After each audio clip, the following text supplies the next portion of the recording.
And welcome to In-Game Chat for Saturday, October the 9th, 2021, Season 15, Episode 34. Let me make sure I had that right. Oh, I did update. Okay, I didn't think I did, but I guess unless you did, maybe. I don't know. I haven't touched that thing. Okay, well, I cleaned it. Yeah, it's well, I didn't mean this. I meant in the document here. I try to update this number for everybody else to see, and sometimes I forget. But anyway, yeah. Season 15, Episode 34. I'm Scott. And I'm RJ.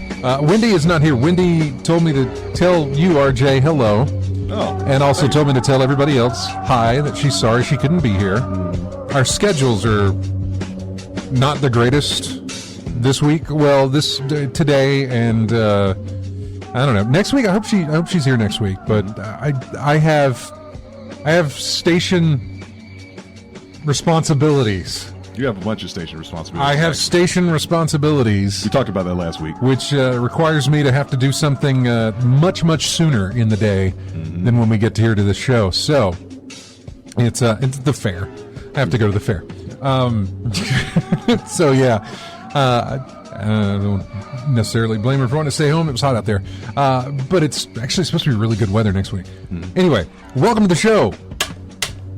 If you want to get in touch with us, our phone number is 334-272-9228. But why do that when you just join into Discord and talk to us from, if I could unmute.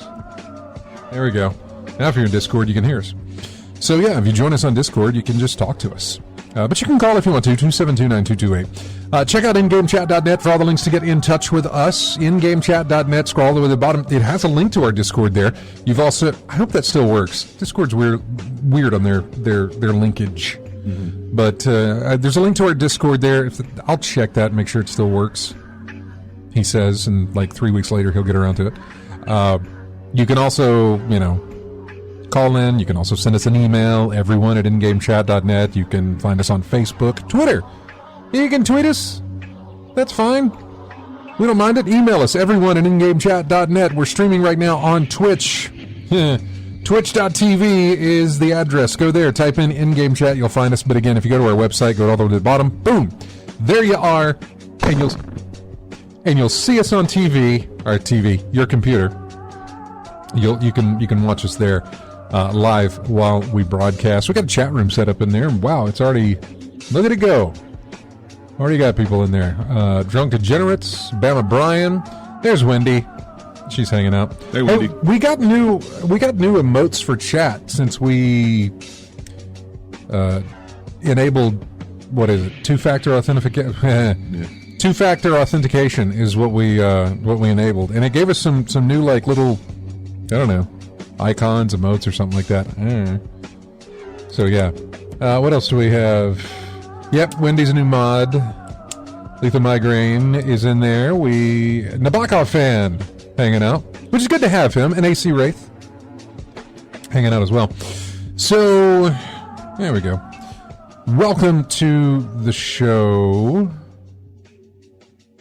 He says is getting everything else situated and ready, like he's never done this before. Plenty to talk about, I guess, but plenty to talk about. We'll go ahead and talk about Twitch right now, since that was a big deal that happened throughout the week, and I was talking about enabling two-factor authentication or authorization or whatever it is. It was a massive, massive leak by some anonymous person, a hacker. Leaked out the source code for Twitch. and just caused a lot of problems. Now, they have said over and over again, but I never trust a company that says, oh, they didn't get your they didn't get your good information. They didn't get your passwords, your credit card info. Maybe they didn't get your credit card info, but maybe they're working on getting your credit card info from everything that they got. Maybe they didn't get your passwords, but they're working on getting it from everything that you got. And Twitch's integration with Amazon makes that even worse. So I've changed our password on Twitch. I've enabled the 2FA, so we are covered there. And really, I only realized it when we were about to start the show here, and I thought, oh, I have to get a new Steam key, or Stream key is what it is. I have to get one of those so that we can broadcast, and I hope it all works, which obviously it did.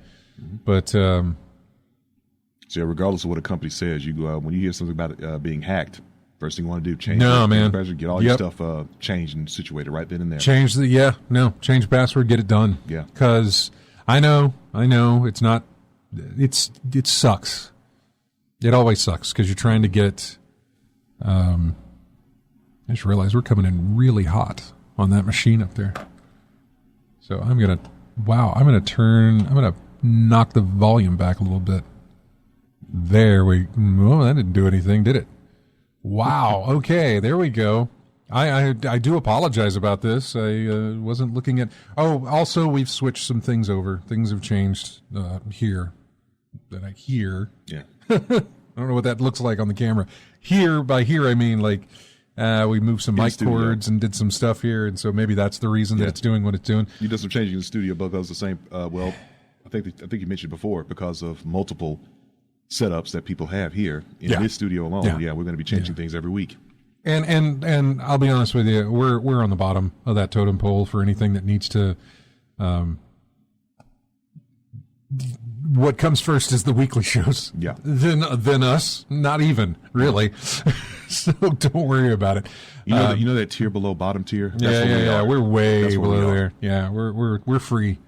So that's the reason that, which is perfectly fine. I totally understand it. Yeah. I don't mind it at all. Anyway, back to Twitch though. A lot of stuff leaked on that. So we've changed it. I suggest everybody who is on Twitch, I hope you guys have changed everything there. Go through. Everybody hates changing their passwords. I know someone, and I'm not going to mention a name, who really, really needs to get those passwords organized and get everything together. And it's tough. It's really tough to do. You have to find your method and apply it. Whether that method is you write down what it is on a piece of paper somewhere that you keep in the house, or if you do what I do, which is I keep something on my phone here. Everything that's in there is a hint or something that upon looking at it you would have no idea. But for me, I look at that and I know, okay, I know the username that I'm using for that account and I know the password that I'm using for that account. But otherwise, it doesn't relay that in anything that I've written. You just have to know, and so I know enough that the way that I've laid that plan out is that, okay, good, I know what my passwords are for this. And speaking of, I changed the Twitch password, and I need to update that on my list of passwords, which I have not done because we were just in here. Oh, what's the password? Thank God it was saved in Chrome, which is probably not good. But yeah, so. Let's see what else is going on. Do people really use different passwords for? I can barely remember 2 go-to passwords. You should use different passwords for everything. I found this out the hard way because I used the same password for a lot of stuff way back in my 20s. Same here. And did pretty well until something got hacked. And that exposed me across everything. That's exactly why you use different passwords. is because if you use one for everything, all they need to do is hack one thing that you use, get that password, and I guarantee you they're going to try it on every single thing they can think of that might have your name on it, and they'll get in there that way. I think my password at this point. No, Lethal Migraine, it's like Bungie with letters or Destiny 2 with letters and numbers and things like that.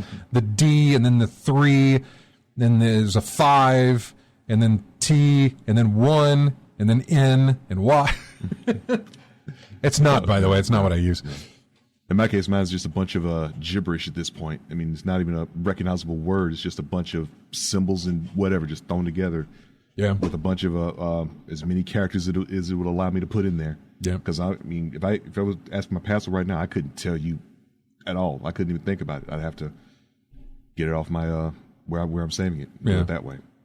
Well, it's interesting. It's easy for. I mean, it doesn't take much to get your information nowadays. It doesn't. It doesn't take much to get that information, then ruin someone's life and take everything they got now. So it doesn't. They also the hackers also got a hold of like what some of the streamers make money wise. Yeah.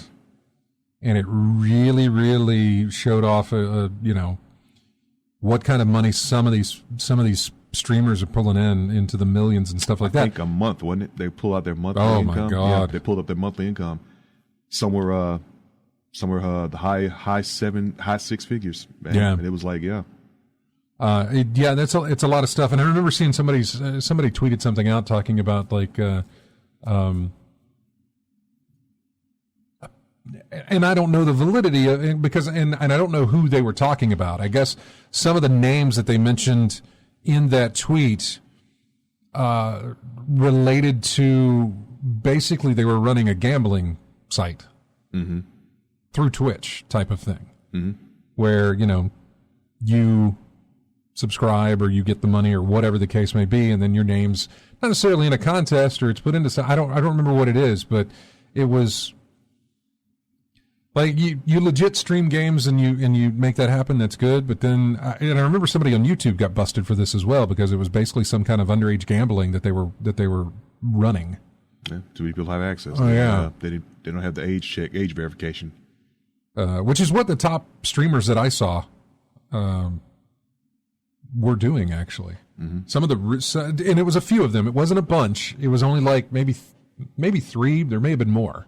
But the ones that were pointed out in that tweet, and I have to go back and find it, was I think like 2 people who were way up there. But it was not by legitimate means. It was something that could get Twitch into trouble. It got YouTube into trouble, or at least it got those people on YouTube who were doing that into trouble.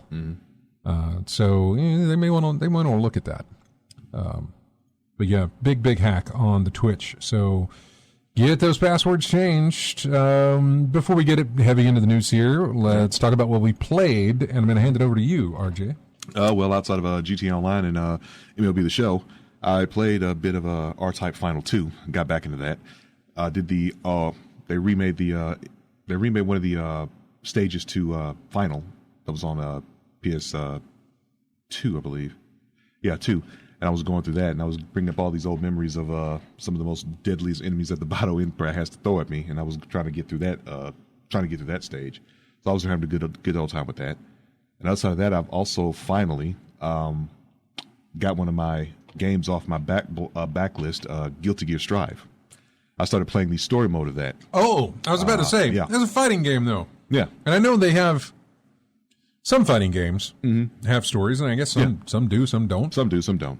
Some focus on mostly focus on gameplay instead of anything story wise. But right, it's like it's sort of like an afterthought. Yeah, because kind of like the story mode in Call of Duty. Call of Duty, yeah. Exactly. All you want to do is the multiplayer type stuff. I mean, it was story mode was the deal for Call of Duty up until they hit Modern Warfare. Yeah. Then they went straight multiplayer. Yeah. Oh man, that was his bread and butter. That was good multiplayer too. And that was his bread and butter at that point. It was. But yeah, that's it. But anyway, story mode for Guilty Gear Strive went about a little over 4 hours.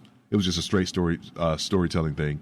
As not like it was in Mortal Kombat, where there was some fighting you had to do in the game that would change the path of the story, or was a block story progression until you won the battle or whatever, something like that.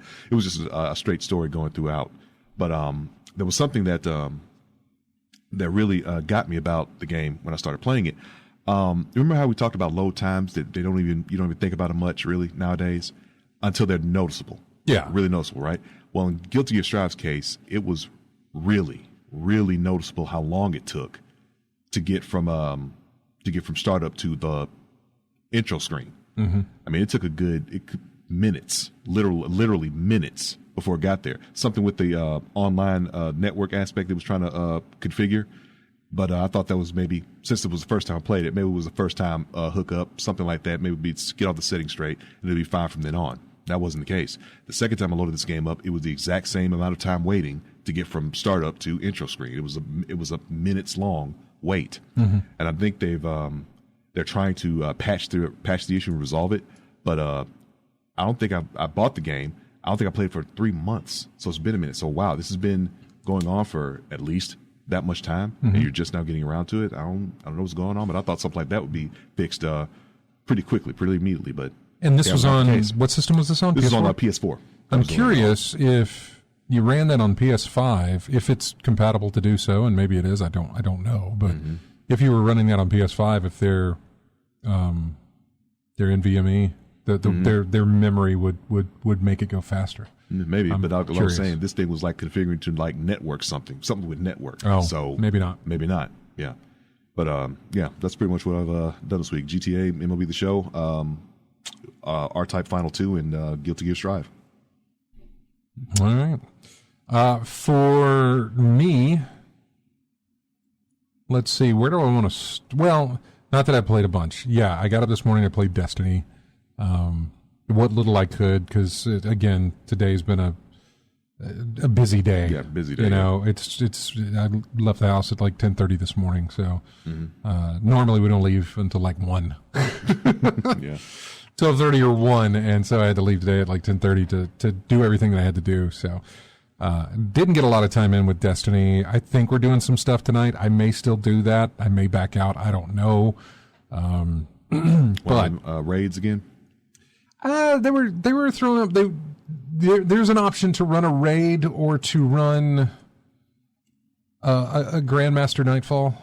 Because those have kicked back in this week. They've started the Grandmasters this week. That's the one with all the difficulty things. That's the one that's ramped all the way. It is 6 or 7 or 8 different things. It is your in game. I mean, once you've done raid stuff, Grandmasters are your in game. Yeah, that's your in game content, and your in game PvP content would normally be trials. That is probably still the case, but I don't know. People may look at that a little bit differently now. Yeah. They've kind of opened up trials to be a lot more, I don't want to say rewarding for players, but a lot more inviting to players who don't normally play something like Trials. So, but for the longest time, Trials, and it may still be, was considered your PvP in-game stuff. You know, that was like, if you're really into the player versus player stuff, well, your in-game is to make it to Trials and to, hone your skills there. Yeah, okay. Let me ask you something. Yeah. I don't believe I have Beyond Light. I think that's the add-on. That's the name of it? Yeah. Yes, yeah. And the one after it is the Witch Queen. That comes out in February. So, there's no bundle. Is it like, there's something I see in the store that had like, kind of bundled it or something? I know Witch Queen is no. Is Witch Queen bundled with Beyond Light? I don't think so, no. Okay. I think Witch Queen is bundled with like, hey, there's a bunch of the seasons that are coming up, that sort of thing. Okay. I don't think it's bundled with Beyond Light. I don't know. Okay. I just have to research it then. Yeah. I don't have a Beyond Light, but there was but the prelude that it showed me was Witch Queen. Yeah. Dealing with I forget his name, but he was the one assaulted by her at the end. That was, well, we call him Crow now, but it was Aldrin. Okay. If you're talking about the guy that shot Cade. I don't even remember who shot Cade. Like I said, man, I'm waiting for Morosov's brother, Aldrin. She was Queen of the Reef way back in Destiny 1, and he was her brother. Aldrin was. No, we might not be talking about the same person. We must not be talking about the same person. Okay, the bug guy. They got his arm ripped off. Oh, Mithrax. Okay, that guy. I don't know. Like I said, I don't know names of the Destiny. No, wait a second. That's not Mithrax, because that's from Splicer. This would have been, or maybe it is. No. I know who you're talking about. One of the fallen guy. One of the fallen has a bionic arm, and the Witch Queen gets there and tears it off of him. Near the end of promo, anyway. Yeah, I'd have to look at that again. Yeah. I started watching the entire story of Destiny, or at least all the cutscenes of Destiny, starting with D1. It was really interesting to see these things and kind of remember, I remember this, or that sort of thing. Yeah. Because, like, you remember some of the high points, but then there's some of these little things in between that you're like, oh, wow. I remember when that used to have to be a thing. You used to do this. So go to the Reef. I think I got all the way up to the Dreadnought. Okay. When the Taken King expansion, I got all the way up to that one. Didn't go much further beyond that just yet. So I'm still in D1. Never made it over to D2 just yet. Going back watching the cutscenes. I know you're talking about, and I am, for whatever reason, I am drawing a blank. Well, it was a throwaway intro, so yeah, I know. It was something like that. So that was all that was.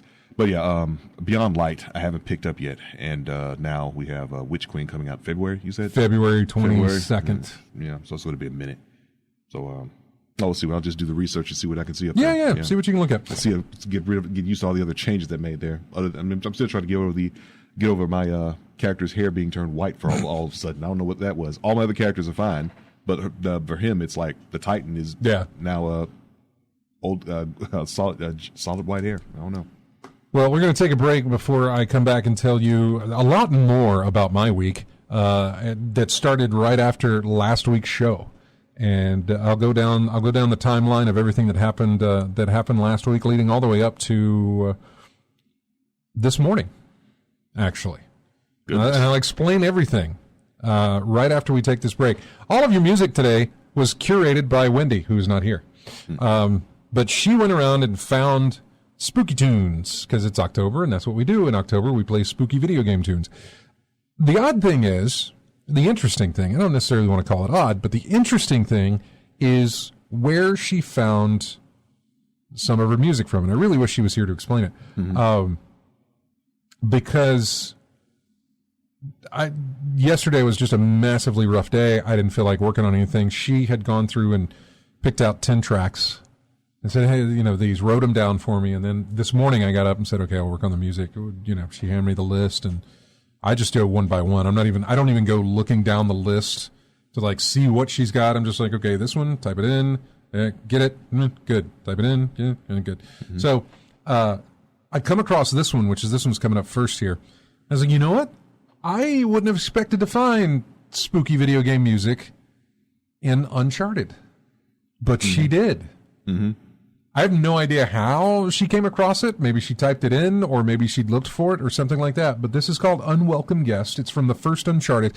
I believe it's when they throw the supernatural aspect of the series. Every game, again, and I kind of explained it to her. It works a lot like the Indiana Jones films. For the most part, everything you're doing is kind of based in some sort of reality, in a sense, until, of course, he opens the Ark of the Covenant. Until, of course, he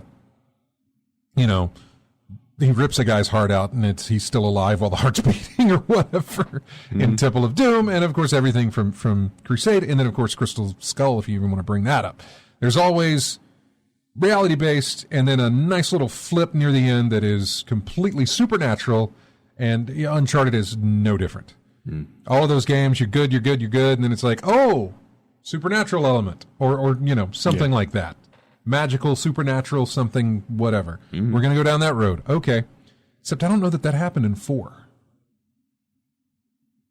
I haven't played 4, but it felt like from all the clips I've seen, it basically was like just a reuniting of Nathan and his brother, and I don't with Nadia and I don't think anything supernatural actually occurred in Uncharted 4. I'm sorry that I'm going off on a. Yeah, it is Varix. Thank you, Bama Brian. Varix was the guy you were talking about with his arm ripped off. Yeah. I was just about to say that. What was a revenge story? Payback. Yeah, but there's absolutely. So Uncharted 1 has the zombie-like guys. Right.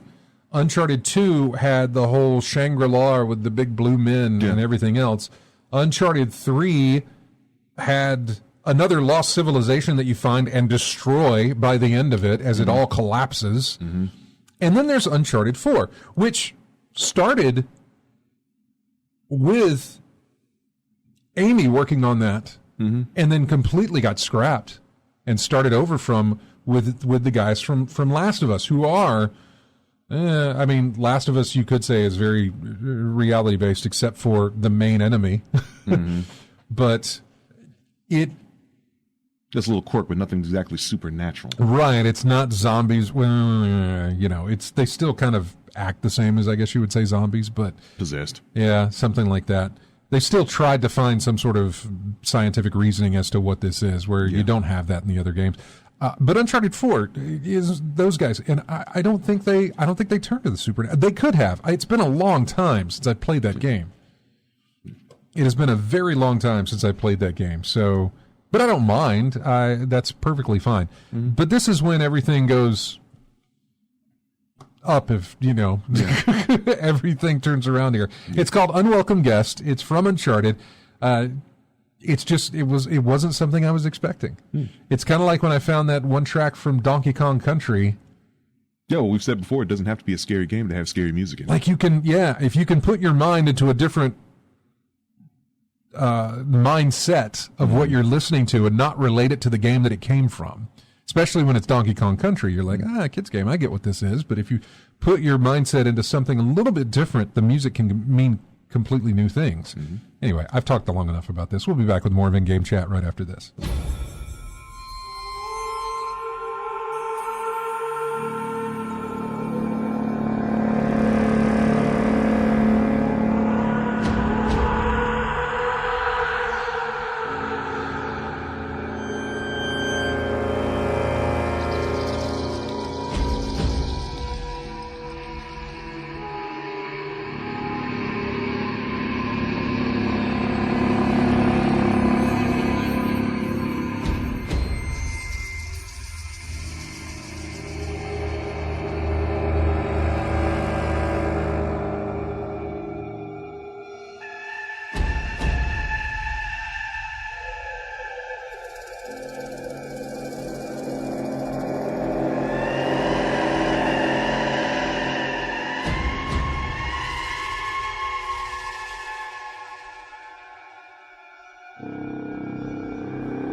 Welcome back into In-Game Chats. Picked a good one here. What you got? Track is called Hidden Lab, and it's from the game Fear 2. Remember Fear? Alma? Yep. Yeah. Oh, yeah. The little ghost girl playing hide and seek with you. Right. You just show up and dead things happen. Yeah. Dead things? Yeah, just really creepy things happen, yeah. But she just appears there, just, I remember Fear, what I remember most about Fear was that it did something that a lot of games, they still do, and it wasn't that was the first game to ever do it. But I remember it, I think we were playing it with James. He was the one he was the one playing it, so nobody else wanted to. Or maybe it wasn't him. Maybe both of us were playing it, and I think we brought it up. He brought it up. I brought it up. Something to the effect of, when you do certain things in the game, an animation takes over, which means you can't. The camera is locked in a position that you have no control over. Any other time that you're controlling your character, you have free reign to look around and everything else. But if you go down a ladder or go up a ladder, or I don't know, there's many different actions that your character can take. It goes into an animation that the camera, you don't have control over the camera. Yeah. Let's see, going up ladders, crawling through tight spaces, things of that nature. Yeah. So it was one of those things where, so when you're going down a ladder, the camera is face down the ladder, and then it like swoops up and then turns around. And so, but as soon as it turns around, it's like, boom, girl, right there as you're going down the thing. And just, you have no control over it. You can't. There's nothing you can do. Close your eyes, I suppose, but you can't, move the camera away or do anything like that. So it puts you in this locked position, which also, that enhances the intensity of the moment, know. So, anyway, welcome back to the show. And Chris is on the line. Chris, I'm going to get to you. I know you're holding, but I am going to get to you. I just want to talk about, because you're involved in this, Chris. So, as you remember last week, I talked about, I was going to be taking in my Xbox Connect back to GameStop to trade in, which, by the way, that thing could get extended, but currently today is the final day. When they close today, that's when the deal ends. And I want to say it's all of the deal. I think it's the deal on the bonus that you're getting on trading in the Xbox One X and the PS Pro, also the PS4 Pro and the PS4 and everything else. You get a bonus, but I think that bonus is going to end today. Also, I think the game turn-in bonus, where you turn in 2 for 20%, 3 for 30%, up to 5 for 50%, I think that also ends today as well. There is no guarantee that they're going to extend this, but they might, given that they still need the consoles. I don't know if it's helped them or not. It's certainly, the store that I use has certainly enjoyed my time being there and trading in all this stuff. They really, really have. I mean, I'm not exaggerating. It's helped their trade numbers immensely. Yeah. Because they have like whatever their quota to hit or something like that, and it's done a very good job for them. Yeah. What did he tell? I think he told me that I got them 48% of the way. Yeah. If GameStop has taught me anything, the employees have taught me anything. The management is I wouldn't even say focused. They are obsessed with numbers at that location, and their employees got them running hysterical trying to get those numbers up because they don't have to. Yeah. They don't have to with this kind of a deal. It's a great little deal. I mentioned this in my show write up for last week's episode, was the fact that rarely does this method of getting rid of your old games and consoles, rarely does that benefit the consumer. And I mean, if you compare it all on paper, it really actually doesn't benefit the consumer as you might think, but it does benefit a certain type of consumer. The amount of store credit that I got off of this stuff, it was just unreal. Yeah. If I had wanted to take the cash option, it was going to be significantly less. Yeah. But if you know how to use that, you can benefit from it. Put the money on another card, and then you can sell that card, or you can give that gift as a Christmas gift, or split it up and give it to other people and you haven't spent a dime for Christmas. Or in that regard. And you can get that money put on like an Amazon card that you want to give to somebody. And it doesn't have to be the entire thing. It can be, here's $15, Merry Christmas, whatever. And it's all taken care of in that regard, which is why you get more with the store credit than you would if you got cash. But sometimes you need the cash, right? Right. So yeah, it's a great deal, and I want to bring up another deal that you get. The accessories deal is actually really, really good right now for trading in accessories over to that store. And I know I'm plugging them, but I know how hard it is sometimes to get rid of your stuff. Whether you're selling it on eBay or you're selling it on the marketplace, or wherever you may be trying to sell it yourself, it is sometimes very hard to get what you want and to go through whatever the hoops you got to jump through to make that happen. And rarely is it going to be more than what you're going to get from, at least with the deal that they had going on at GameStop right now. $325 for a PS4 Pro. I might be able to get $350 in cash on that, maybe. If I can find somebody that would want it, I guess. I don't know. I actually don't know what they're running used or what. I don't know what people are selling them for, to be honest with you. But it was a really good deal and not one I wanted to pass up. However, we talked about this last week, and the accessories deal, I meant to tell you that. The accessories deal that's going on, take the Nintendo Joy-Cons, for instance. If you just take the Joy-Cons themselves and trade them in, with being a pro member and all the bonuses that come with that, $64. It's like 30-something per. And so you give them a left one and the right one, $64 right there. Yeah, that's a pretty good deal. And then you can take in one of your PlayStation 4 controllers if you wanted to. With those, you're going to get a bonus on those and get, I don't know, $36 back, maybe, in store credit anyway. Yeah, store credit. It'll be a lot less with cash, of course. Yeah. So that's the accessory deal. And again, I think all of this ends tonight. So if you've got your console, you want to do some trade-in stuff, go right ahead.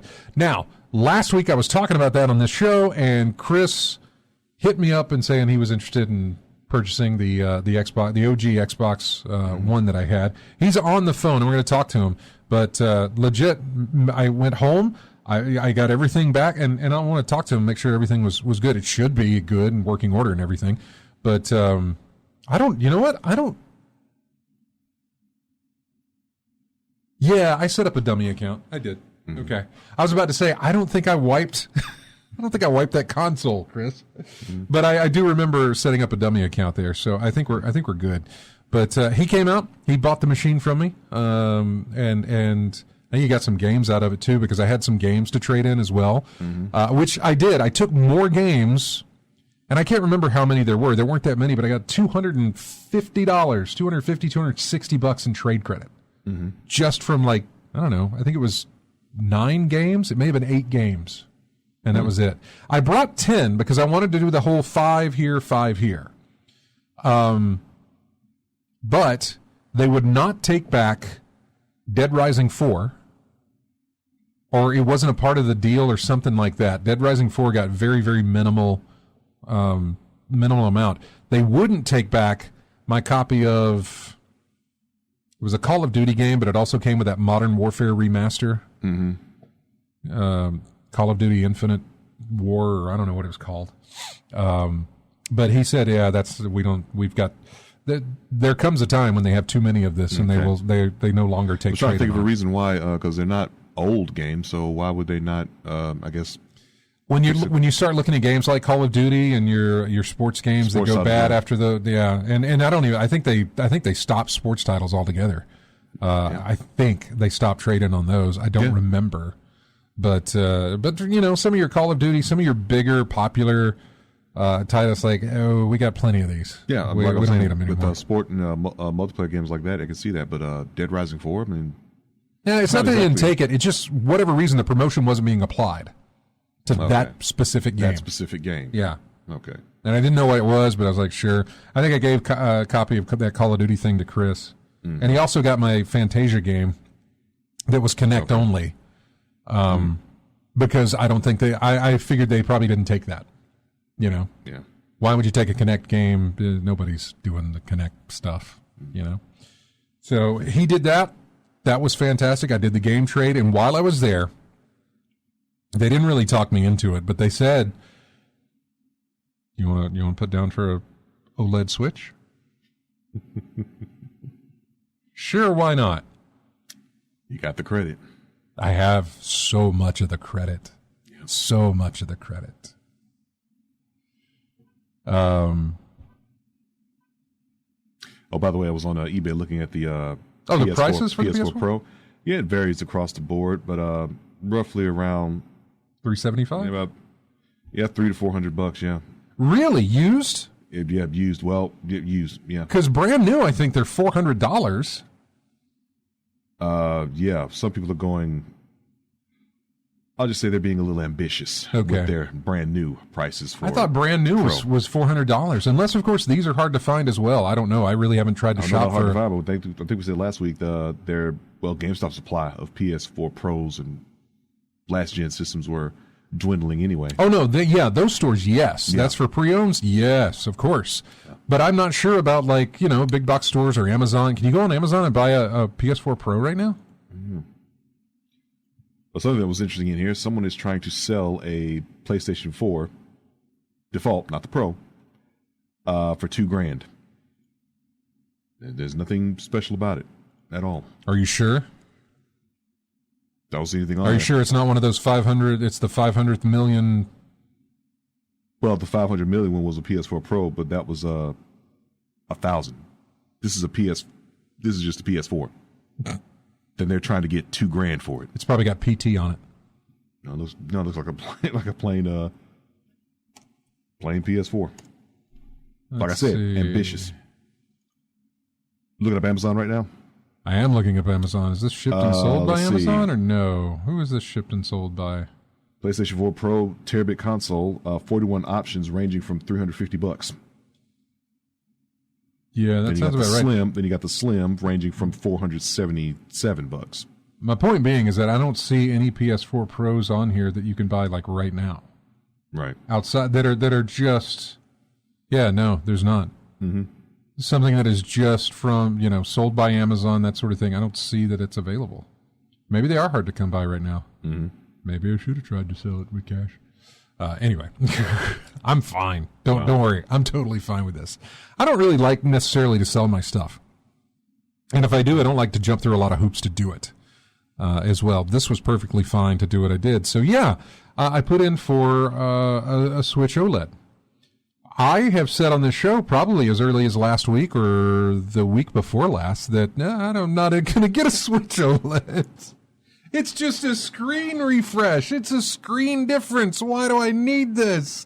And he went and did it. Mm. I went and did the deed. It's not about need. It's about want. It was also. And you had the credit. I had the credit, and I sold my Switch. Mm-hmm. I got a really good price on it, more than I would get for cash from the GameStop store. Mm-hmm. And by the way, they've included the Switch now on this deal that I've been getting. Your Switch now, and I don't know if today's the last day on this deal. It may have to do with the OLED release. I'm not sure, but your Switch will get you $260 in-store credit over at GameStop if you want to trade that in. And you're a Pro member. That's what $260 in store credit for your Switch. A Switch you paid $300 for. You're out $40.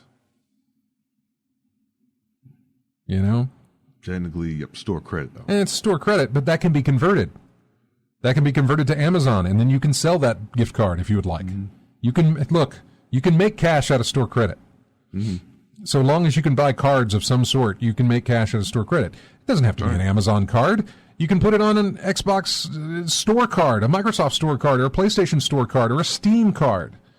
You can transfer it to anything that somebody might need, a gas card, and sell it for cash. If you wanted to do that. PT ain't on this thing. That's still selling for $1,000? Yeah, it's like... or it's not $1,000. How much is it? $2,000. $2,000, yeah. $2,000 new. I think the description is at this point, they're basically retro gaming collectibles. Well, yeah. I originally put the Switch up on my Facebook page like, hey, I don't want to do the marketplace thing, but if somebody wants this, let me know. Nobody said anything. Mm-hmm. I got Wendy to take some photos of the Switch. She's really good at that. So she took 2 pictures, and I used one of them. Mm-hmm. And within 24 hours, I had 2 people interested in buying. In fact, found a buyer, and it is ready to go because we were going to make the exchange today. Mm-hmm. And so it is ready to go here. I have put... What I didn't realize is how well I take care of my stuff. I mean, I know I take care of my stuff. Yeah. But what I didn't realize is how much of the stuff that I keep in a box for a gaming console. Like I had all the wrappers that everything came into, and the styrofoam stuff, and the little cloth things, and all these little. Even the HDMI cable hadn't even been taken out of the package of this machine. Yeah, because you had a spare somewhere in the house that you could use. Yeah. So it's ready to go. I got the OLED just yesterday on the way home. Picked up the OLED. I also picked up my special edition copy of Metroid Dread, which comes in a box, by the way, that's about you can't see there. It's about that big. I mean, it looks like a PC box.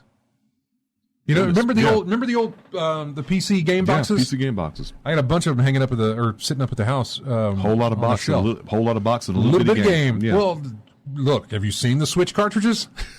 Yeah, it's a whole lot of box for a little bit of game. Yeah. No, it's basically it's the art book that's in there, and there is, I don't know, some stupid little Metroid postcard thingies or something, and then of course there's a steel book that the game is in. So yeah, I got Metroid Dread. I went through and set everything up last night on the OLED. I'll talk about the OLED when we come back from the next one, but just went through the process on that. And what was I want to talk about the transfer process and everything else that I had to do to get everything done. I'm going to take the call from Chris because he's waited long enough. Poor guy. I tend to ramble. Chris, you know this, and I'm so sorry, but thank you for... Yeah, just like family, once you get started, your motor running, you can't stop, can you? Well, yeah, because, I'm trying to go in this timeline of things, and my head can't keep a timeline straight. It's kind of going off in different directions and stuff, because I haven't even talked about... Yeah. Because I do want to talk about the OLED system and everything that I experienced with that and how well it looks, and I want to talk about that, and I want to talk at least a little bit about Metroid Dread as well. But I wanted to give you the floor because we only have about 5 minutes here for the rest of the hour here. So, I mean, how's the Xbox working out for you? You said you just stuck it on a shelf, right? It's still in the car. It was raining that afternoon, so I didn't want to get the box wet, so I left it there and forgot about it being in the back of the trunk. Ah, okay. But yeah, I got the new Switch OLED too. I just opened up the box and just looked at everything and put it back in there. I hadn't done anything with it, but I wanted to jump into Metroid right away, and I've been playing the living stew out of it. I probably got 3 or 4 hours into it now, and got pretty decently far. Have you started up on it? I'm only about 30 minutes in. Yeah, I'm only about. What was the last power up, or what did you get? I'm probably way ahead of you.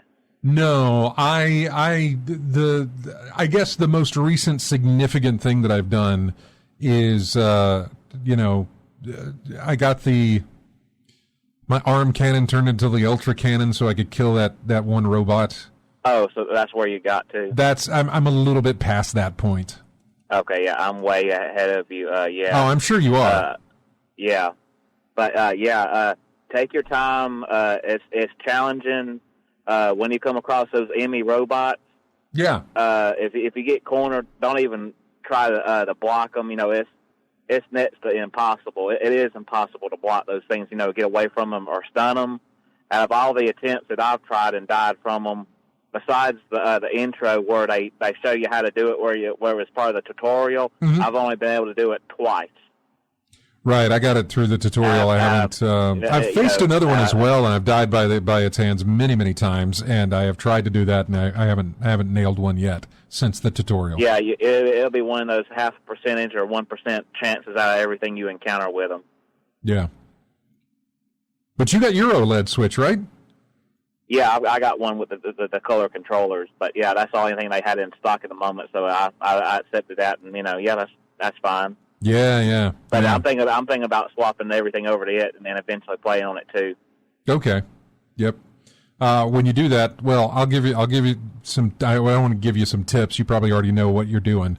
I was the idiot that didn't, but I'll talk about. Go ahead and talk about that in detail, and I'll take notes from what you had to experience, and I'll know in advance what to do as well. Okay, we're going to do that after this break here. Hey, Chris, thank you again for calling in, and.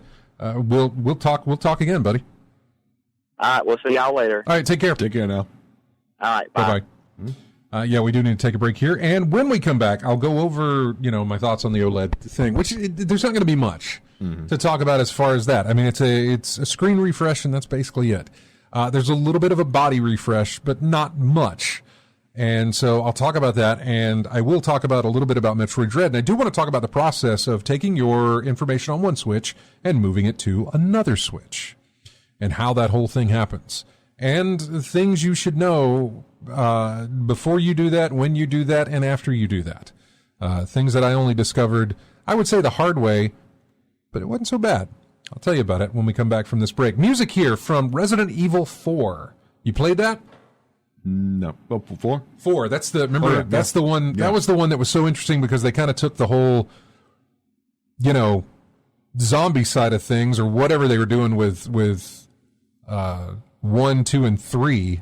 Oh, yeah. 4 was the Las Plagas. Yeah. Parasites, so they put you in the Parasite. I think it was also, it skipped the first person view. It was over the shoulder, right? Over the shoulder, yeah. Yeah. Over the shoulder view. So it made some nice changes in the genre. Exactly. More action based than fear and suspense. Yep. Yeah.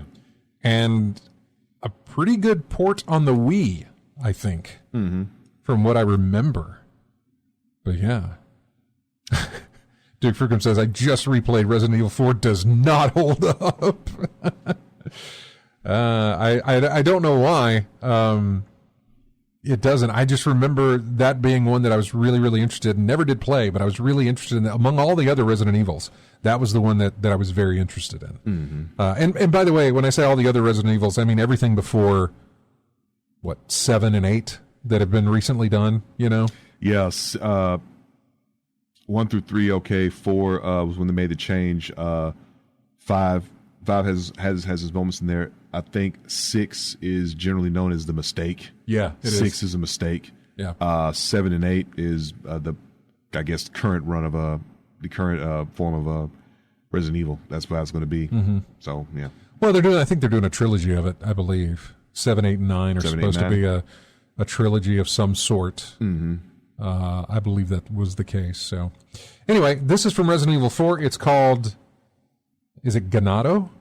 Ganado. The Ganados. Yeah. Ganado 4, I believe, is what this is called. We'll be back with more of In-Game Chat right after this.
Welcome back to In-Game Chat. I didn't know there was voices in this track. You should listen to these. Yeah, there's a rule about not having. Well, I try not to use vocals, but then I listened to that and I was like, I hope he didn't say anything. I'm sure he's fine, but I was like, I don't know what's being said. Yeah. Anyway, this is October. We always do spooky music from video games during the month of October. This works. Yeah. This is called Terror. That's the name of the track, so, that's already working in its favor. It's from a game called The White Chamber. I don't know anything about it. Maybe it's a little indie game or something like that. Oh, this is pretty good audio work for an indie game. What was the title again? The White Chamber. I keep thinking of the padded room in a psychiatric facility. Could be. Yeah. Could be. But yeah, that's what that is. Yeah, that works. That works for you. That works for your haunted haunted video games. Yeah. Your spooky games. Welcome back to In-Game Chats. We're talking about the Nintendo Switch, the OLED. So transfer process between Switches is actually very, very good. Okay. But I read online about how really, really horrible it is. But and maybe it was just the events of my day yesterday, and maybe it was just a sense that this is just amazing to me because of that. I don't know. I'm trying. There we go. I forgot to turn off the Discord thing. I'm hearing something else. Like a ticking? Yeah. You hear that? Yeah. What is that?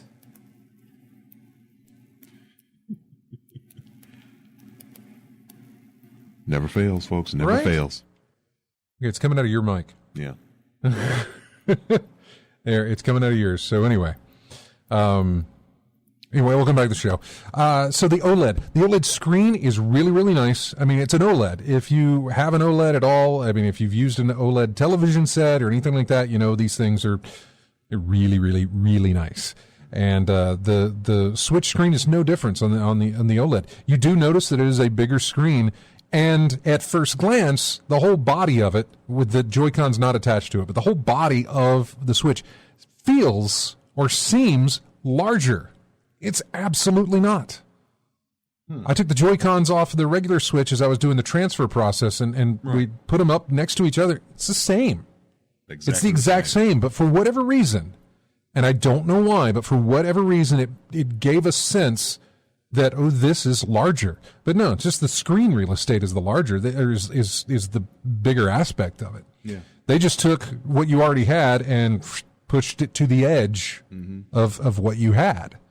Yeah. So that was interesting. And again, the body changes, which are very, I want to say low key, but it's actually a pretty big deal. It's that kickstand is an amazing... I shouldn't be so excited about a kickstand, and I'm really not. What I'm most wondering is why they ever went with the way that they did it on the first one to begin with. There's absolutely nothing wrong with the way that they did it, but using it on the OLED version, where it is the entire back half, opens out. Okay. So that it can rest. And it has multiple levels of, and I'm doing this, of how far this can, you can take the back and you can flip it all the way up, and it can have some sort of incline as you lay it down, but it can, it's different. And it's stronger material, everything. It just feels a little bit more sturdier than that. I mean, the kickstand you have on the other one was just that one little leg that pops out where the memory card goes in. Was there issues with people breaking theirs? No. Actually, for what it was, wasn't bad. It didn't feel like it should do what it should be that sturdy. And yeah, you're going to have, it doesn't have, it's not as stable because it's not covering the whole thing. Not covering the entire area, but yeah. For what it did, it was really good. Okay. It was actually very good. This is just an improvement on that. Okay. Just I would say a much better improvement upon that. It's not a kickstand; it's a full stand. It is. It is a full stand. A lot of people relate it to the Surface, the Microsoft Surface. Okay. If you've had one of those tablets where it has the stand. Yeah, if you ever see a NFL game, they got them on the sideline all the time. So yeah, I've seen it. So yeah, there's that. Metroid Dread looked really good on every game that I had when I was doing the transfer. It looked really good on it. The interesting thing was, so their transfer process is really, really cool. You go in there and you set, I want to move this profile, all its save data and all its information. I want to move it over to this Switch. And so you go into the new Switch. You say, I'm going to do a data transfer. You log into your account with the new Switch. Mm-hmm. And it has all these steps that go through. And it gets to the point where it's now looking for your source Switch. Then you go to your source Switch and you set everything up there. You don't have to actually sign into your account on that Switch, but it finds the target Switch. You hit transfer. It took, I don't know, less than 5 minutes for any one profile on there. depending on how much save data you had, it took even less time. Yeah. And I moved all of our profiles off the old one onto the new one, and I thought everything was good. Until I tried to launch Animal Crossing. A game that I put a whole lot of time into. Don't tell me you lost stuff during the transfer. Okay, you don't lose it during the transfer. Animal Crossing is very weird because Nintendo is very weird when it comes to save states, I guess? I'm not sure. The way Animal Crossing works is you have an island that you start with, and that island, not only is it tied to your account, it's actually tied to the console. It is tied to the device itself. I see where this is going. Yeah. I see where this is going. Without getting to this point where I realize that I've done this, I have also now taken my old Switch system and I have initialized it or format or whatever you want to call it. It's the one where you reset it to factory settings. Yeah. Because I want the next person who opens this thing up, I don't want them to have the experience of, oh, here's somebody's stuff all on my Switch. I want them to have an experience as though they just clean slate. They just bought it. Yeah, clean slate. Yeah, they're gonna have it come out of the wrapping. They're gonna have the thing there, and everything is gonna be like, hey, brand new. You got a brand new Switch.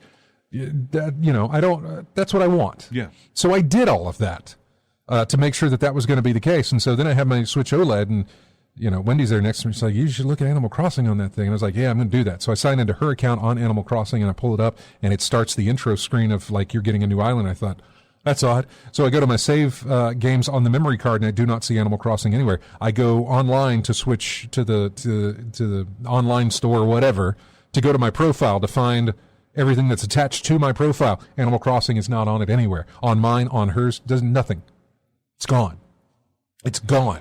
This is a game that I started playing I think it was around the time it launched. A little bit. It was about a month after it launched, actually. Soon after it launched, I remember. Because I was waiting for the Switch to come back from Nintendo, and so that was in May, a little late April, early May.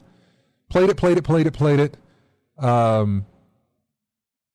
Brought it here to work because we were. It was the whole pandemic thing, and there was very little amount of people here and very little to do. And so I had that here to kind of fill in the gaps of the downtime and to do my daily stuff that you do on your island. I got Wendy into it. Yeah. Because she wasn't much of a game person, but here it is, this thing, and she got attached to it and set up herself. And she did a fantastic job with the island. She put in more effort on that thing than I ever did, especially in the decoration department. Yeah, the thing about the game that makes this really bad is that Animal Crossing, to me, is the type of game you play. It's a game you build. Yeah. It's something you are building. It is. Over months and months and months. And it totally is. And you're telling me that one transfer, because it's tied into the system and not on a file that you can move easily. Yeah. So the verdict is basically it's there's no coming back. It's gone. I'm not done. Okay. Because that's what it sounds like for me from here. So I hit the phone and I'm going to the internet there, and I'm like, Lost Island during transfer, blah, blah, blah. And there's people like, oh, well, oddly enough, earlier last year, if you had gone from, say, the original Switch to the Animal Crossing Switch, or the original Switch to a Switch Lite, or an Animal Crossing Switch to a Switch Lite, if you had done that before, I want to say around October of last year. Could have been October of last year, I think. If you had done that prior to that, there's a good chance that your island's gone. It's completely done. But around October, sometime in late summer of last year, they initiated or they introduced the Dreams, where you can visit other people's islands, but you can't change anything on their island. You can just walk around and look. You can't do anything. So they introduced that, and they introduced a backup system, which I initiated at some point last year. The thing about the backup system is it backs it up to like Nintendo servers, and it constantly does this. It does this as long as your system is in sleep mode or basically not powered down and is connected to the internet. It backs up your island to Nintendo servers. Mm-hmm. You don't have access to that though. It's there in case your Nintendo Switch gets lost or stolen or damaged. Initially is what that was there for. At least that's the rules, and that's what everything that I looked up said was about that. But the more I looked up this, the more I read where people were like, yeah, I lied to him and told him, yeah, the dog broke it, or, the dog chewed it up. Yeah. Or I dropped it in the pool, or somehow it got damaged. Usually if it's a damage on your fault, they still wouldn't do it. But this had to have been the smoothest transfer I've ever done. They were closed last night when I wanted to do it, and they wouldn't open back up until like 6 a.m. Pacific, like 8 a.m. this morning. 8 o'clock, yeah. So I waited until 8 a.m. I went to the Nintendo support page. There's a text, or not a text chat, but an online chat you can have. I didn't call them. I didn't do anything like that. I just went to chat, talked to a guy named Diego who works for Nintendo. I said, I think I've lost my Animal Crossing island. Can I please recover it? Oh, do you have the backup system? I'm pretty sure I enabled that. Well, give me your email that's associated with your account. So I did. Hey, you've got a backup here. Now give me the serial number of your Switch. Gave him the Switch OLED version. Mm-hmm. Okay, now launch Animal Crossing and hold the minus button on the controller as soon as the Nintendo logo appears, which I did. And brings up Tom Nook, comes in there and says, hey, do you want to grab your island? Let's see if we've got your database. And Nintendo, so that's the thing, you have to contact Nintendo. They turn your database on so that it can be found. Otherwise, they keep it turned off. But they turn it on so it can be found. It finds it because it's associated to your account, and then it downloaded it. I pulled down my island this morning. Everything was good. My stuff was there. Wendy's stuff was there. Everything was there just as we had left it. The last database backup that it had done was October the 1st. I don't think we had played it prior to that. So it was all good. It was all good. But that only goes to say that I know that was an easy little interface, and it was an easy transfer system and everything else. But they got to fix that. Yeah. They need more. They need to tell people more that this is how, because apparently in Animal Crossing, you can go to the Nintendo eShop and download a free transfer tool specifically for that game, which will let you transfer the island from one to another, or put the island up in the cloud for a minute so that you can then go get your new Switch and pull it down.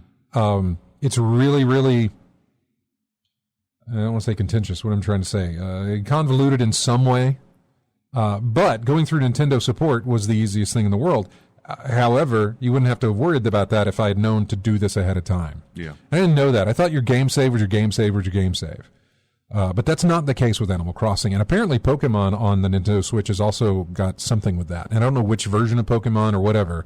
I'm trying to think right now, any game that involves building up something on the Switch would be having that issue. Yeah, it was a very happy ending, Mouthrin. Drunk Degenerates. I got one name over here and one name over here, and it's the same dude. But yeah, that's something you need to remember if you are getting a new Switch or you're transferring between the two Switches, your Animal Crossing island and maybe even your Pokemon stuff. You need to look into the game before you do that about moving your saves over. It's not necessarily that you could lose it, but if you don't have the backup involved, if you don't have the backup enabled to where it backs up your stuff, and I have no idea what Pokemon offers, just don't play those games, then you could really, really run the risk. So make sure everything is there. Make sure it transfers over. These are the only two games that I know of that don't have some sort of game save state. Are these are the only two games that are saved to the actual console? Well, where everything is tied to that console. To the console. Are these the only two games that do that? I believe so. Most games that you buy and download and everything else, they're tied to your account. And Animal Crossing is the same way. If you bought Animal Crossing online, it is still tied to your account. But I'm talking about the save data. But the data is not. The data is tied to the console you put it on.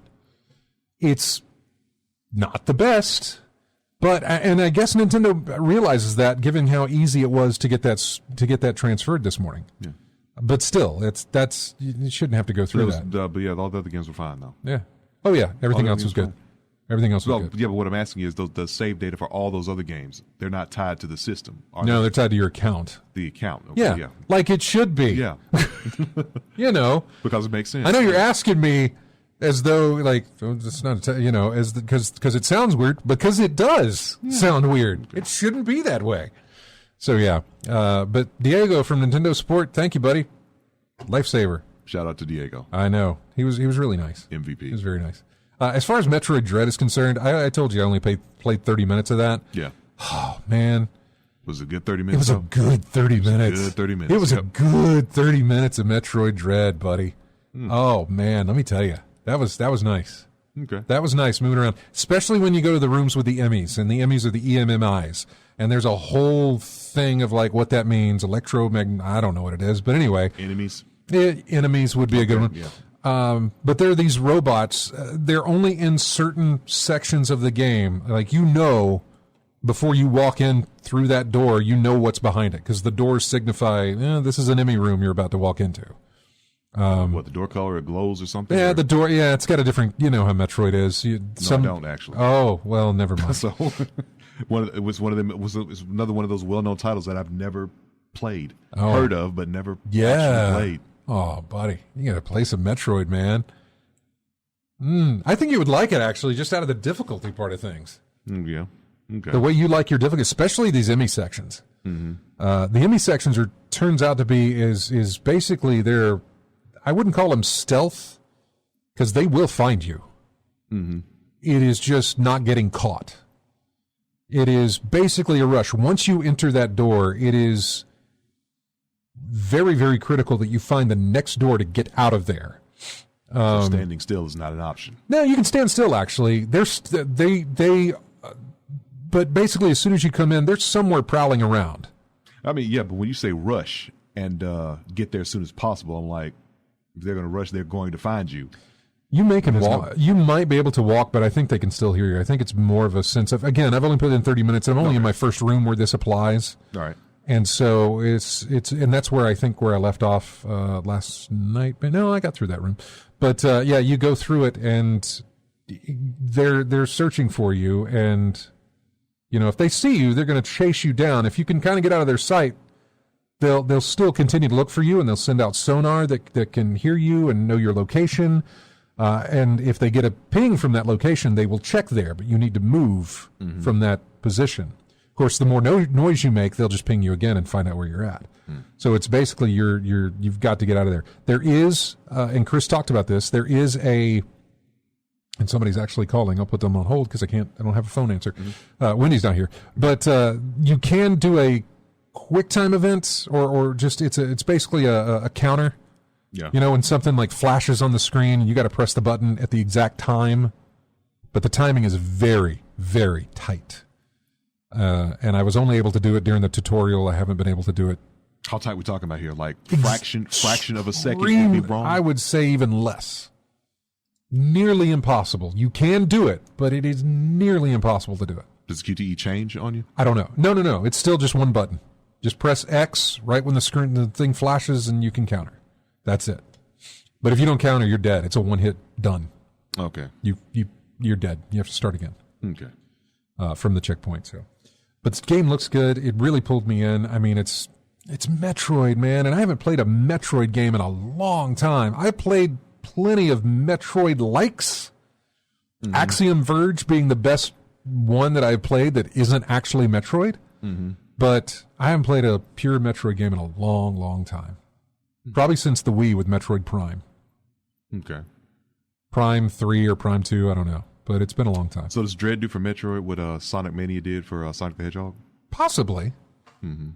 I don't know because I'm not a Sonic. Yeah, no. Well, okay, basically like this: a back to the basics type of change. Maybe because Sonic the Hedgehog was side scrolling, all about speed, that type of thing. Then it went to the 3D realm, and then it had all types of different gaming genres thrown in there with it. But then when it went back to the basics, really back to how it all began, that was one of the most well received Sonic titles. This will out be there. This will be a very well received Metroid title. It really will. As far as critically, it will be, and it probably already is.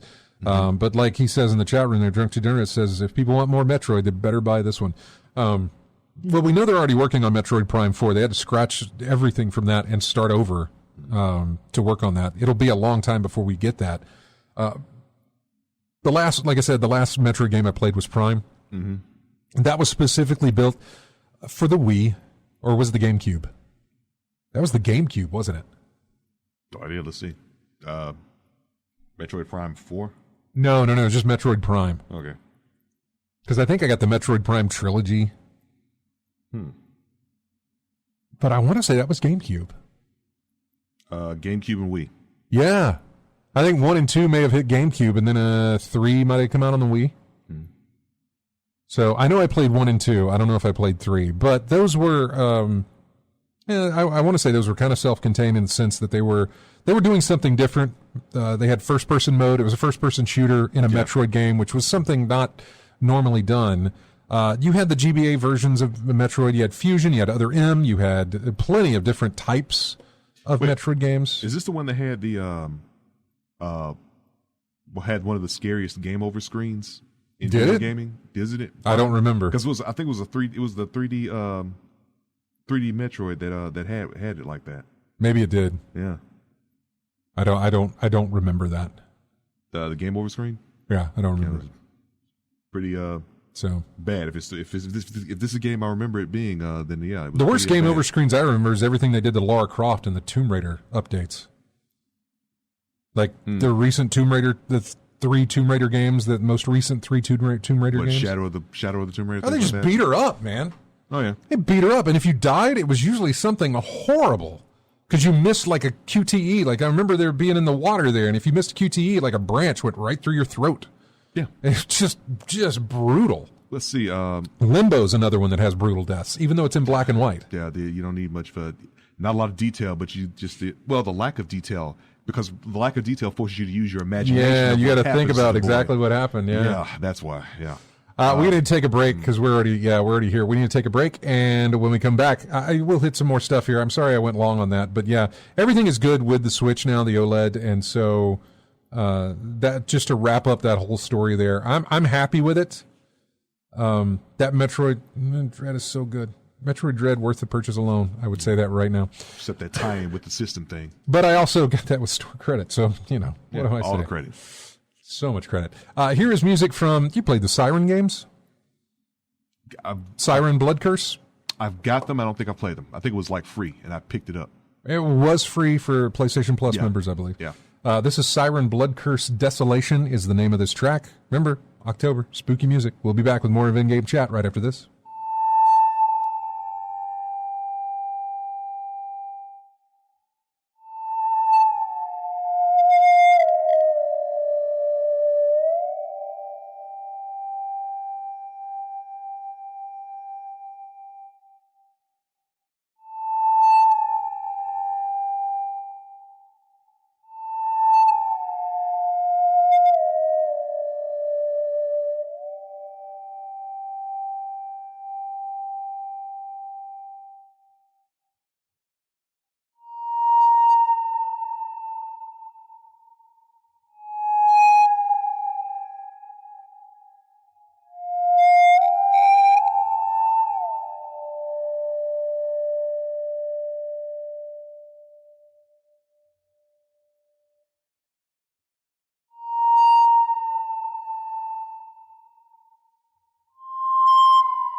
Welcome back to In-Game Chat.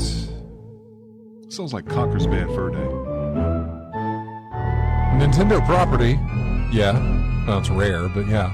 Which is now a Microsoft property, but whatever. At that time, it was Nintendo. Yeah. So Luigi's Mansion. Luigi's Mansion, okay. Yeah. She picked this. When she picked this, she said, I picked this because I figured this was something you would pick. I was like, you know what? It would. It's cutesy spooky, you know? Mm-hmm. Spooky cute. I don't know. I'm trying to find a word for it, but yeah, it's always fun to have that stuff in there as well. Which reminds me, I need to watch that Muppets Haunted Mansion thing on Disney Plus. What? We can talk about it off the air. Did you? What? No, we can talk about it off the air. Okay. Yeah. Like, you still have Disney Plus, right? Yeah. Okay. I do. Okay. Don't worry about it. Well, yeah, but you said that, and now it's like I want to know. That's fine. There's a reason we talk about it off. Yeah, I get it. I know, off the air. You've been in radio how long? Yeah, well, double-digit years. Well, that's the thing. I've been in radio how long, and that's why I don't want to say bare my soul, but a little bit. Yeah. You know, where I don't really off the air is fine. The only reason I keep it off the air is because it's FCC regulated that I can't put it on the air. Mm-hmm. Okay. And since we're talking about Disney, I didn't think that would be the case, but maybe you're a little different there, RJ. Maybe. Yeah. Maybe Disney gets you to vulgarness. I don't know. Chris called and wanted to talk about Metroid Dread, and I do want to talk about Metroid Dread, but after I put in more than 30 minutes of it, and... You haven't even scratched the surface of that game.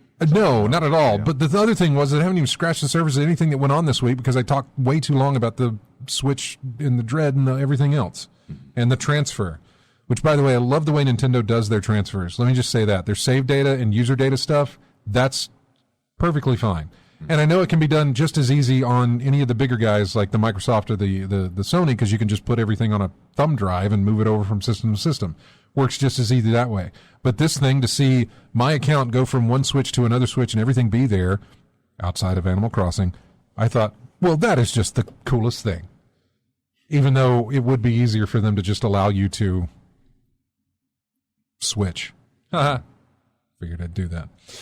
Yeah, not to anybody's surprise, PlayStation 5 and Xbox shortages will continue into next year. Just how long, I don't know, but it'll be a while. The New World game that was released by Amazon, that's been getting a lot of people talking about it. I haven't played it. I was about to say for the wrong reasons. I've seen a lot of people playing it, but I actually, oh, look, gosh, we've got people in Discord. I haven't been keeping up with Discord, but there's a lot of people in Discord. Duke's in there, Mal's in there. Can you guys hear me? Sure can. Hey, it's Duke. Yep. Hey, look at that. We got people in Discord. It sounds like they're right in the next room. This is fantastic. In the room. Or in the room with us, yeah. I don't know what either of you wanted to talk about. Duke probably wanted to talk about New World. Yeah, I just wanted to see if people were playing it and what their reaction was. Are you playing it? It launched like crazy. Are you playing it? I'm playing it right now. Okay. I mean, you give us some thoughts. I have not dipped my toe into that at all. I mean, I'm not an MMO guy whatsoever, so this was really kind of shocking, I guess, how quickly I picked it up. And I mean, I've already sunk, I think, 60 hours into it. Wow. But I mean, I played WoW like back in 2006 for like a month, and then I think I played a little bit of Lord of the Rings online, and then maybe Star Wars: The Old Republic. So that's my MMO background. Mm-hmm. But I think what I guess I was most impressed. First of all, I wanted to check out the Amazon Studios. Just see what they were doing. Exactly. It's like you're a brand new development company, brand new release. It's from a high-profile company, being that it's right. Amazon. It's their first sort of step into the gaming world, and let's see how that works. And yeah, what did you think? I just was impressed how polished it was. Like I didn't know. I guess my expectations were. I thought it would be a little bit maybe cookie cutter, mm-hmm. Just maybe if they were just borrowing from other things. And, it's not that dissimilar from WoW, right? Like it's got the same, it's a little, I mean, there's no orgs or troll, there's no, those types of characters. It's basically like humans versus this, infected plague on this world. But I guess, I guess I've just been having fun with the grinding. It's very satisfying. The sound, I think what it is, it's the sound effects. I think the sound effects grab me, like cutting down a tree or, going to mine ore, which you mine gold or silver or something like that. The quests they're about what you expect. It's like go to A, gather X amount of B, and then go back to C And then there's different variations of that. Go kill X enemy at this area, come back, and then by the way, go back to that area and kill the big boss at the end. You're going to expect that type of those missions. But it's super well polished. The queue thing was a little bit annoying at launch because you had to kind of like plan when you wanted to play. Like if I wanted to play at night when my kids are sleeping, I probably had to log on around 4 p.m. and sit in a queue for 3 hours. Oh wow! Yeah, it was bad. I haven't had to deal with queues in a long time. This was my first like introduction to it, so I was annoyed. I was like, "What is this? Yeah, this is a game launch." Mm-hmm. You're Amazon, you own AWS, and you can't allocate enough servers for your biggest game launch. Like, I don't understand that aspect of it. Is there any tie-in? Like, if you're a Prime member and you're playing it, do you get benefits? No, but you have to know they're going to put that in there, Twitch right? Account. Yeah, and you do get some rewards for logging in. Of course, there's different skins and stuff. Yeah, of course. Well, I don't know. It might be something I try. I don't know. You put in a lot of time with it, and I really should watch some videos on it because I just the whole there's not been a trailer yet that I've seen that is kind of drawn me into it. Yeah, it's not. I mean, it's if you've played an MMO, it's probably what you'd expect it to be. But I didn't really get far in it. This is the furthest I've ever leveled up a character. I think I'm level 35 right now, so I'm not even close to where I need to be to do any of the stuff that is meaningful. Mm-hmm. And I'm not even sure what my end game plan is because I'm not raiding. I know for a fact that's not going to happen. Right. There's no way I can organize time to even come close to doing that. So it's more of just like getting to the max level and then seeing what a couple of the friends that I have playing it are going to be doing, and probably just retire it from there because I'm not probably going to make another character either. Yeah. So. And what's the cost of the game? That's the other thing that was appealing to it. It was a $40 game. Oh, it is only $40. I saw people selling keys for $40, but I thought that was a discount. No, that's the game. That's the full game. Wow. Okay. Yeah. And that's nice. That's a nice little into the game. So. Yeah, that's not a bad barrier to entry. Just $40 to try. Is there no monthly fee or anything like that? Just $40 you're in, right? Yep. $40 and that's it. That's cool. All right, great. Mel, what's going on with you, man? You played Hell Let Loose, I think, right? Yep, I've been playing that a lot. Because I think it's free on the PlayStation. If you're PlayStation Plus, I believe. Yeah, exactly. Yeah. It's the console release of the game. Yeah. And did you play New World at all, or just that's what you've been playing? I also tried the Battlefield beta. Oh, yeah. I saw a lot of people on Steam playing that as well. The Battlefield 24. I don't know how many years are we in Battlefield now? No idea. Near future. Okay. Whatever the number is. It's really bad. Yeah, I know. But how's that? Wait, it's buggy? Oh, it was very buggy, yeah. Oh. So, I mean, how did you enjoy it? It's just the multiplayer, right? Yeah, it's just the multiplayer. It won't have any campaign. Basically, the most I got out of it was playing it with some friends on comms, and that was about it. Yeah. Back for Blood, by the way, comes out this week. The old I've looked into it, but I'll wait and see. Yep. Oh man, I actually forgot about that. I might have to stop playing New World to pick that up. It's on Game Pass, of course. If you've got Game Pass, it'll be available on Game Pass. I don't know if it's cross-platform play though. Can I play? I think it is. I think it is as well. Yeah, I remember it being in the beta. And that's the number one thing that I've read with previews right now is like, hey, this is actually a little bit better than Left 4 Dead, but it still really only shines when you're playing with other people. Like that's the best part of it. I can see that, but they've added a lot of things. They have a cards. I don't know if you've read into it, but there's a card system now. So you get like random perks based on whatever part of the map you're at, and you can kind of collect them and then equip them. Once you collect them all. Yeah, and that adds like a different element to the randomness of the game, which is nice. That's a good thing to do. But then there's like this weapon system as well. Like you have to buy ammo, and so every time you get to like a next checkpoint, you collect money as you go. You spend your credits to prepare for the next section. Right. And that part I'm not too I don't like that. I just hope they don't make. It's really tough to tell what they're going to do, but I hope they don't make the same mistakes that Evolve did, and that's you have to buy your way into like different portions of like enemies or like play as different enemies. You have to buy that because that's what happened with the Evolve fiasco, and then they went free to play to try to make up for that. And this is already too late. This is the same studio. So they may be. It's tough because you read through like the package descriptions, and it kind of alludes to that microtransaction a bit, but nothing's been really talked about yet. Well, it hits on two. I think it's available right now. If you've pre-ordered the game, I think you can actually play ahead of time, but it releases on Tuesday. And if you're on Game Pass, if you've got Game Pass, then enjoy because you'll be able to play it that day immediately. And obviously you won't have to put in the money for it, but we'll find out. I really haven't read much up on it. I've just seen a few articles come by and kind of tried to get to the TLDR of it, which was it's a lot of fun, but it's just like Left 4 Dead. It's more fun with people that you're playing with. Yeah. And that was the whole point of Left 4 Dead, man. We had so many Left 4 Dead sessions and Left 4 Dead 2 sessions that were a lot of fun, but they were only fun when we were playing together.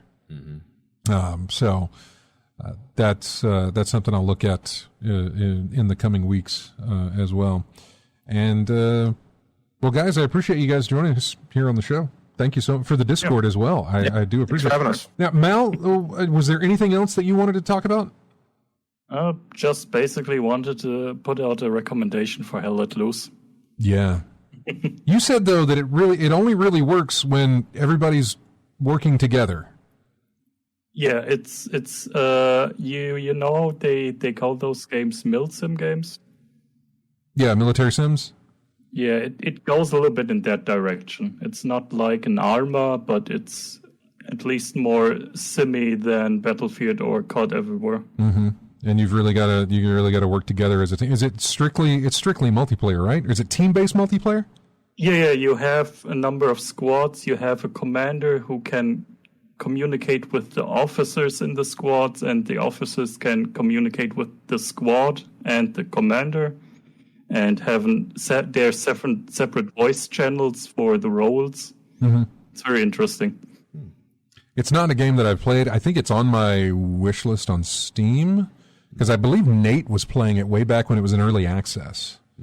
And it's been on PC for a while now at this point. Yeah, it has. 2017 was the first you could play it, maybe.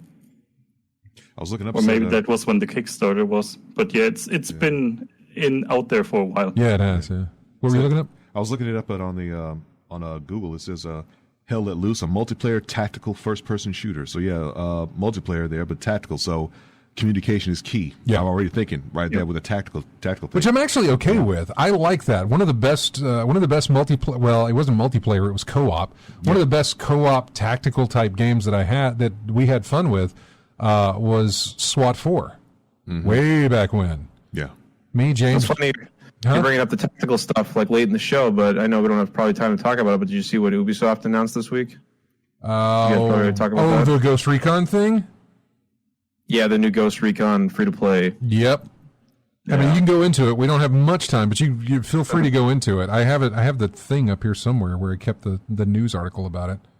Yeah, they're looking for a buck here. This is totally like ignoring the fans of the franchise and going in a direction where they hope to try and, capitalize on everybody else that has their own free-to-play game out there. But boy, it was disappointing after that X variant release, and then this. It's like I don't know what. And then the reviews of Far Cry 6 too are not great. I don't know. Not great, but I've never. I don't know. Is it beating is Far Cry 6 doing better than Far Cry 5? Because really, that's the only candle they hold it to. Well did it do to the prior one? I remember Far Cry 5 being like relatively well received. I don't remember it being too negative. But this, aside from the bugs, which it sounds like Far Cry 6 has, it just sounds like it missed the mark. Yeah. So is Far Cry 6 the mistake? Because we were talking about Resident Evil earlier, because 6 was we probably won't know that until Far Cry 7. Yeah. Well, yeah. That's what I'm trying to say is that a whole bunch of titles that have a whole bunch of sequels afterwards. Well, I remember I remember coming across an article or a video where somebody had said Ubisoft's shtick is wearing thin as far as the let's go turn this red tower into a blue tower and let's go find the next red tower. That in 5. That was the game that got rid of all that junk. But it was really weird because after they came out with 5, there was like a poll that they sent out to all their fans. And they're like, where do you want Far Cry to take you next? And then like the options were like the moon and Mars and like, do you want to fight dinosaurs? It was just like crazy, options that Far Cry could basically go. And like, I think they sampled a little of that because there was some DLC like where it actually took you to Mars. But I mean, I don't know, the Far Cry franchise in itself is definitely like, we're seeing a pattern now, and unless they're going to change something drastically, I don't think we're going to expect anything too new or innovative in these games. Yeah, I was looking over that, and I know we're jumping across all over the place, but Ghost Recon Frontline, 100+ players fighting as teams of 3. Yeah. That's one of the game modes that they're going to introduce in Ghost Recon Frontline, which free to play, like they said, 100+ players fighting as teams of 3. So yeah, they want to do like the battle royale junk, and they want to do it in like teams. So you go to like different parts of the map, and you conquer this area before moving to the next. And I don't know if this circle's going to get smaller and all that crap, but that's what it sounds like they want it to be, like a massive map with tons of players. But the whole point of Ghost Recon is like stealth. Like you're not going to be stealthing in a map with 100 players. No, it's just not. Yeah. No, I mean, and plus, Ghost Recon Wildlands is still doing fine. Wildlands is the model that they need to go back to. Like, right. They need to remember what made that game popular, which still, Breakpoint I still enjoyed, but there's a lot about Breakpoint that they missed when they launched it. I liked, what was it, Ghost Recon Advanced Warfighter or something, whatever that was from the Xbox 360 launch, I think it was. Or during that Xbox 360 time. That was the first time I'd played a Ghost Recon, and then I discovered the earlier games, and we played those on PC together, doing the co-op stuff, which was a lot of fun. Well, guys, thank you guys for joining in Discord. I love when we get to use that because it sounds so good. So I appreciate you guys popping in there and giving us your time. Thank you so much. Yep, thanks for having us, Scott. You're welcome. Y'all take care. Take care now. Bye-bye. Yeah. Take care. Wanted to say before we go, you had brought up that you were playing Grand Theft Auto Online, and of course Rockstar revealed this week that Grand Theft Auto Trilogy thing is going to get released. Grand Theft Auto 3, Vice City, and San Andreas will have a remaster of sorts. The Grand Theft Auto, the Trilogy, the Definitive Edition, is going to be released at some point in later this year, actually. It'll be released on the Switch, PlayStation 4, PlayStation 5, PC, Xbox One, and Xbox Series X. You'll also get it on iOS and Android devices in 2022. The other thing that they mentioned, though, is that in about less than a week, Rockstar is going to pull all 3 of those games from every store that it's available on. Okay. So that they can just reissue this. Just reissue that. Yeah. Yeah. The problem is, well, I say the problem. I don't necessarily know, but I know I read an article saying, like, hey, you've only got a few days to get Grand Theft Auto, or at least the moddable version of Grand Theft Auto, in the next few days. So all 3 of those games can be modded how you would like to, I suppose. Yeah. But once they pull them from the store, apparently what they're putting out there you will not be able to use mods on those, I guess. Yeah. I don't necessarily know that all the way just yet, but yeah. We're going all the way to the top of the hour on this one, or at least as close as we can, because I should have done some music organization. The last song here is not from a horror game, but it's got music that Wendy said reminded her of Halloween Season of the Witch. Some sort of song you would listen to. It was a little Halloween song you would listen to, and apparently would drive you insane. And this is what it reminded her of. So it's very repetitive, and it does not vary. And it does it for like a minute, and it's just annoying. So I don't want to go all the way, because it's really so when you get the idea of it, you're done, you know? Yeah. And you get the idea of it within like the first 10 seconds. and you're done. And you got 50 more seconds to listen you're to. You're done with it Okay. because it's like, that is just repetitive. It just keeps going on and on. So it's a scratched record, basically. In a sense, The record that skips back to it again over and over and over. But again. I loved how I'd have never gone to Kid Icarus to find a spooky music thing from it. Yeah. But she put her head in a different space and said, that would freak me out. And So I want to thank everybody who showed up into the chat room. You guys, there's so many people out there. We got Stephen Van Dam, Ortholexi, I think, Nabokov Fan 87, McCrooks, Lethal Migraine. Go with him. Feet. Somebody just named Feet. Elysian, Duke Frucom, Drug Degenerates, Commander Root, A10, AC Wraith, and Academy Impossible. Thank you guys for showing up. Wendy's in there too. Hey, Wendy. Thank you all for being with us on the show today, and have a great week. Thanks to everybody in the chat room and everybody listening on the stream, everybody in Discord who showed up, and everybody who gets our show each week from iTunes. Also, we put our show up on YouTube. You can get it that way if you'd like to as well. You can go to YouTube, subscribe. We're on Twitch right now. You can subscribe to us on Twitch.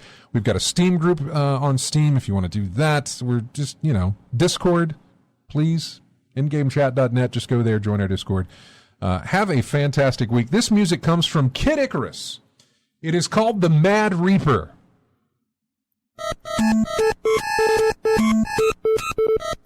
That's it. Over and over and over again.